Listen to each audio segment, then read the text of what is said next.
Hello students, welcome to my channel. So আজকে একটা খুব ইন্টারেস্টিং এক্সাম নিয়ে আমরা ডিসকাস করব, that will be UPSC CDS বা কম্বাইন্ড ডিফেন্স সার্ভিস এক্সামিনেশন।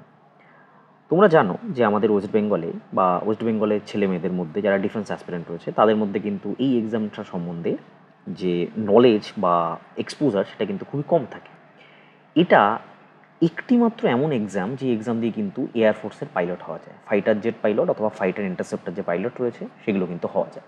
বিভিন্ন যে আমাদের এয়ারক্রাফটগুলো রয়েছে, MiG-21 থেকে শুরু করে তেজাস, রাফায়েল বা সুখোই 30 MKI, এগুলোর কিন্তু ফাইটার পাইলট তুমি এই একমাত্র combined defence service one of the examination, একটা হচ্ছে অ্যাফক্যাট আর একটা হচ্ছে এই কম্বাইন্ড ডিফেন্স সার্ভিস, এই দুটো পরীক্ষার মাধ্যমেই কিন্তু তুমি একমাত্র ফাইটার পাইলট হতে পারবে। তো এই পরীক্ষাগুলো নিয়ে কিন্তু আমাদের ওয়েস্ট বেঙ্গলের স্টুডেন্টের মধ্যে অতটা এক্সপোজার নেই, তার কারণ এখানের কন্টেন্ট ক্রিয়েটাররা বা এই রিগার্ডিং কোনো রকম ভিডিও কিন্তু সেরকমভাবে বানায় না। আমি সেই জায়গা থেকে দাঁড়িয়ে আমার মনে হলো যে এই রিগার্ডিং ভিডিও দেওয়া উচিত, কারণ আমি নিজে 5বার এই সিডিএস ক্র্যাক করেছি। সামান্য কিছু মেডিকেলের জন্য আমার বিভিন্ন পোস্টে চাকরি হয়নি, তো দ্যাটস ওয়াই আমি তোমাদের মধ্যে এটা সম্বন্ধে কনসেন্ট বা অ্যাওয়ারনেসটা ছড়িয়ে দিতে চাই। তো কীভাবে একটিমাত্র এক্সাম দিয়ে এয়ারফোর্সের পাইলট হবে, এই এক্সামের কী কী ডিটেল রয়েছে, কীভাবে তোমরা এক্সামের জন্য প্রিপারেশন নেবে, কত মার্কসের এক্সাম হয়, কত কাট অফ উঠে, সব কিন্তু এই ভিডিওতে আমি ডিসকাস করবো। তো ভিডিওটা সম্পূর্ণ দেখবে, খুবই ইন্টারেস্টিং ভিডিও হবে, ঠিক আছে? যাদের লক্ষ্য এয়ারফোর্সের পাইলট হওয়া তাদের জন্য কিন্তু একটা খুব সুবর্ণ সুযোগ রয়েছে এই এক্সামটার মাধ্যমে। UPSC combined defence service examination রয়েছে, এটা বছরে 2 বছর হয়, প্রত্যেক বছরে এটা কিন্তু 2বার করে হয়, 2 টাইমস। তো অপরচুনিটিও কিন্তু তোমাদের সামনে প্রচুর থাকবে, ঠিক আছে? আচ্ছা, অনেকগুলো একাডেমির পরীক্ষা একটা এক্সামের আন্ডারে নেওয়া হয়, তার মধ্যে একটা হচ্ছে এয়ারফোর্স একাডেমি বা এএফএ।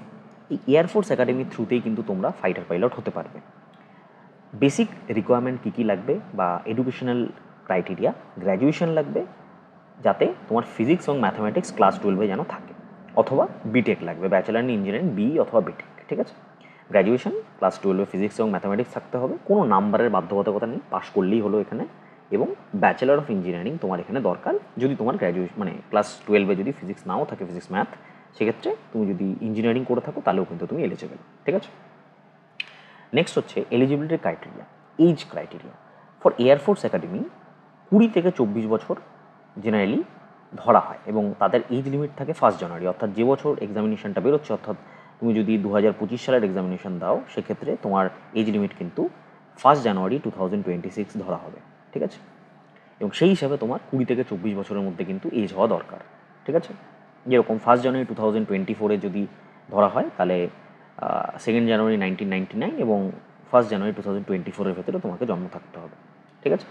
এবং এখানে কি হয়, এখানে কিন্তু কোনো রকম কাস্ট বা কোনো রকম কিন্তু রিজার্ভেশন বা কোনো রকম কিন্তু বয়সের ছাড় কিন্তু দেওয়া হয় না, ঠিক আছে?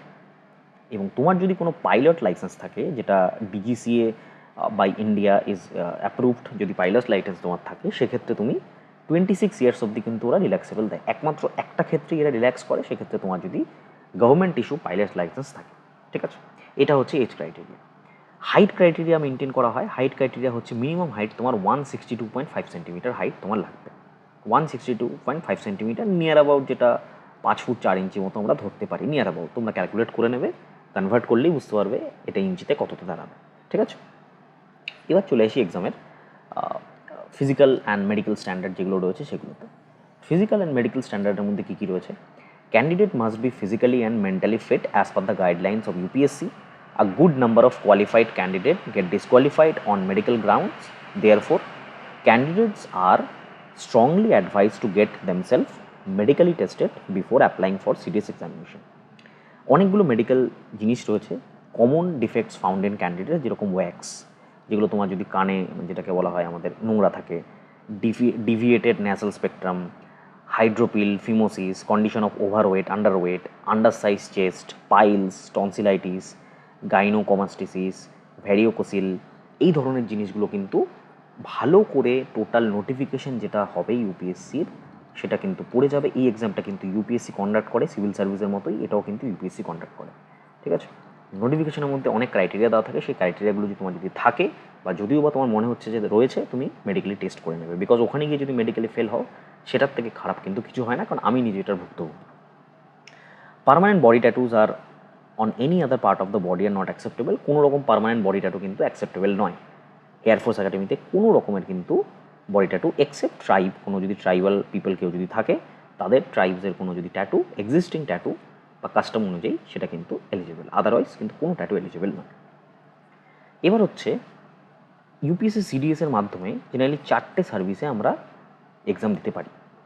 ইন্ডিয়ান মিলিটারি একাডেমি, যেটা মিলিটারির জন্য, নেভাল একাডেমি, যেটা নেভির জন্য, এয়ারফোর্স একাডেমি, যেটা নিয়ে আমরা এখন ডিসকাস করছি, এবং অফিসার্স ট্রেনিং একাডেমি, যেখানে শর্ট সার্ভিস কমিশন অফিসারদের ট্রেনিং হয়। আইএমএতে পার্মানেন্ট কমিশন যাদের অফিসার রয়েছে তাদের ট্রেনিং হয়। এয়ারফোর্স একাডেমির জন্য তোমাকে 3টে পেপারে পরীক্ষা দিতে হবে, ইংলিশ, জেনারেল নলেজ এবং এলিমেন্টারি ম্যাথস। ইংলিশে 120টা কোশ্চেন থাকবে, যেখানে 100 মার্কস থাকবে এবং টাইম থাকবে 2 ঘন্টা। জেনারেল নলেজে 120টা কোশ্চেন থাকবে, যেখানে 100 মার্কস থাকবে এবং এখানেও 2 ঘন্টা টাইম থাকবে। আর এলিমেন্টারি ম্যাথামেটিক্সে 100 কোশ্চেন থাকবে, 100 মার্কস থাকবে এবং 2 ঘন্টা টাইম। টোটাল একদিনই পরীক্ষা হবে, 300 মার্কসের পরীক্ষা সেম ডেতে কিন্তু হয়ে থাকে, ঠিক আছে। শুধুমাত্র ওটি এর জন্য আমাদের ইংলিশ আর জেনারেল নলেজ দিতে হয়, ম্যাথসটা কিন্তু ওটিতে লাগে না, বাট বাকি 3টে সার্ভিসে কিন্তু ম্যাথসটা ম্যান্ডেটরি, ঠিক আছে। এটা হচ্ছে আমাদের স্টেজ 1 এক্সামিনেশন বা রিটেন এক্সামিনেশন, যেটা কম্বাইন্ড ডিফেন্স সার্ভিস বলা হয়। এই এক্সামিনেশনে পাশ করলে এরপরে তোমাকে সার্ভিস সিলেকশন বোর্ডের ইন্টারভিউতে ডাকা হবে, যেটা 5 থেকে 6 দিনের একটা রিগোরাস ইন্টারভিউ হয়। বিভিন্ন আমাদের সার্ভিস সিলেকশন বোর্ড রয়েছে সারা ভারতবর্ষে ছড়িয়ে, কাপুরথালা, এলাহাবাদ, বারাণসী, ব্যাঙ্গালোর, অনেক জায়গায় রয়েছে। তাদের কিন্তু প্রত্যেকটা রেসপেক্টিভ সার্ভিসের নিজস্ব বোর্ড আছে, সেখানে কিন্তু তোমাদের সার্ভিস সিলেকশন বোর্ডের ইন্টারভিউ হয়, ঠিক আছে। আমি নিজে পার্সোনালি 5বার ইন্টারভিউ দিয়েছি, সেটার মানে যে অভিজ্ঞতা রয়েছে সেটা পরে একটা ভিডিওতে ডিটেল ডিসকাস করব। এবার কাট অফ মূলত কীরকম ওঠে রিটেন এক্সামিনেশনে। তো রিটেন এক্সামিনেশন কততে হয়, রিটেন আমার 300-এ হচ্ছে। তো 300-এর ওপরে টোটাল কিন্তু কাট অফ যেটা রয়েছে, তোমরা মিলিটারি একাডেমির ক্ষেত্রে দেখতে পাচ্ছ কাট অফ মোটামুটি 132 উঠেছে। এটা 2023-র ফার্স্ট এক্সামিনেশন, মানে সিডিএস 1 2023-র কাট অফ। নেভাল একাডেমিতে 122, এয়ারফোর্স একাডেমিতে সব থেকে হাইস্ট কাট অফ ওঠে প্রত্যেক বছর 142। মানে তোমাকে ধরে রাখতে হবে মোটামুটি 160+ তোমাকে টার্গেট করতে হবে আউট অফ 300, তাহলে কিন্তু তোমার সিলেকশন হওয়ার চান্সেস থাকবে। আর ফাইনাল এক্সামে গিয়ে ফাইনাল হচ্ছে টোটাল 300 হয়, আর 300-এর সাথে এসএসবি, জেনারেলি এসএসবি 200 থেকে 300-এর মধ্যে এসএসবি হয়ে থাকে। এবার এটা ডিপেন্ড করে every year. Final cut off কিন্তু এখানে 266, সে বছর কিন্তু 500-এর মধ্যে এসএসবি হয়েছিল। টোটাল যে এসএসবি ছিল সেটা 200-এ ছিল এবং টোটাল 500-এর মধ্যে 266 কিন্তু ফাইনাল কাট অফ উঠেছিল এয়ারফোর্স একাডেমিতে, ঠিক আছে। তো রিটেনে তুমি যদি ভালো মার্কস পেয়ে থাকো, সবসময় এটা মাথায় রাখবে, এই যে রিটেন টেস্ট রয়েছে, রিটেন টেস্টে তুমি যদি ভালো মার্কস পেয়ে যাও, এই 300-এর মধ্যে যদি তুমি মোটামুটি 180+ স্কোর করতে পারো, তাহলে কিন্তু তোমার একটা হিউজ চান্সেস থাকবে এসএসবিতে ক্র্যাক করা। অনেক ক্ষেত্রে যেটা হয়, অনেকে কিন্তু মানে এটার কাট অফের কাছাকাছি নাম্বার পেয়ে এসএসবিতে ভালো নাম্বার পেয়ে কিন্তু বেরিয়ে যায়, কারণ তারা ফাইনাল কাট অফটা ক্র্যাক করতে পারে না, তাদেরকে মেরিট আউট বলা হয়। অর্থাৎ এসএসবি তুমি ভালো ফল করেছো, মেডিকেলি ফিট হয়েছো, কিন্তু এখানে ধরো তোমার 143 স্কোর রয়েছে এবং এসএসবিতে ভালো পেয়েছো, তখন ফাইনাল স্কোর থেকে দেখা গেলো তোমার 264 পেয়ে গেলে, দ্যাট মিনস তুমি মেরিট আউট হয়ে গেলে আলটিমেটলি, ঠিক আছে। তো এই ধরনের জিনিসগুলো যাতে না হয়, ওই কারণে কিন্তু আমাদের রিটেন এক্সামে ভালো স্কোর করে রাখতে হয়, ঠিক আছে। আচ্ছা, এবার আমার স্টোরি। আমি সিডিএস প্রথমবার দিয়েছিলাম হচ্ছে সিডিএস 2, যেটা 2018 সালের সিডিএস আমি প্রথমবার দিয়েছিলাম, ঠিক আছে। তারপরে সিডিএস 3 2009, সিডিএস 1 2019 দিয়েছি, সিডিএস 2 2019 দিয়েছি, সিডিএস 1 2020 দিয়েছি এবং সিডিএস 2 2020 দিয়েছি। এতগুলো সিডিএস কিন্তু আমি দিয়েছি। প্রথমবারে আমি ওটিতে চান্স পেয়েছিলাম, তারপরের বারে আমি এএফএ এবং সবকটাই ক্র্যাক করেছিলাম 2019-এও। 2019-এর সেকেন্ড ডেটটাও আমি সবকটা ক্র্যাক করেছিলাম এবং তারপরে বয়স ছিল না বলে অনলি ওটিএ দিয়েছিলাম। 2020 আর 2020-র সেকেন্ড ডেট তো ওটিএ দিয়েছিলাম, কেন ওটিএ একমাত্র 24 অবধি দেওয়া যায়, এগুলো কিন্তু এএফএ আর আইএমএ এগুলো 23 অবধি দেওয়া যায়, ওটিএ 25 অবধি দেওয়া যায়, ঠিক আছে।